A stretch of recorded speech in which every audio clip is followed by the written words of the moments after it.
je ne suis pas inquiet, mais je sais que ça va être extrêmement difficile pour y arriver. Mais une entente convenable et dans l'intérêt des deux personnes, c'est-à-dire les deux pays, les États-Unis et le Canada.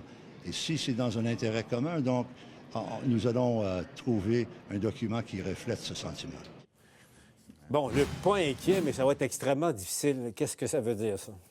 Ça veut dire que les Américains, quand ils vont arriver à la table, il faudrait qu'on rêve que de penser qu'ils n'auront pas de demande.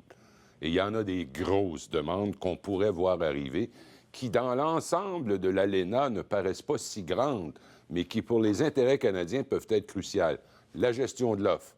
Moi, je suis d'avis qu'un jour, faudrait que ça disparaisse. On parle ici des quotas de lait, là, entre autres. C'est de ça qu'on parle. La gestion de l'offre, là, c'est les quotas de lait, puis les œufs, puis la volaille, et les poulets. Là. Bon.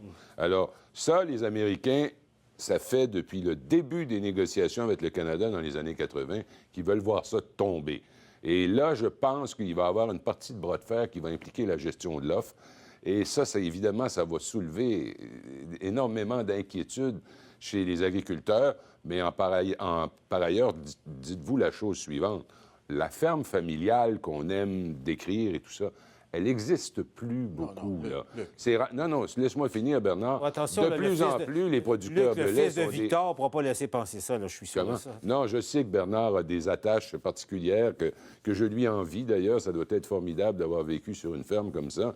Mais ce que je veux dire, c'est que de plus en plus, il y a eu consolidation de la production laitière et on ne peut plus vraiment dire, regardez le pauvre paysan de Joliette. Il y en a. L'île du Pas. Mais par ailleurs, c'est peut-être une des grandes demandes des Américains. Une autre grande demande des Américains, c'est des modifications au mécanisme de fonctionnement de l'arbitrage quand il s'agit de conflits à l'intérieur de cette entente commerciale.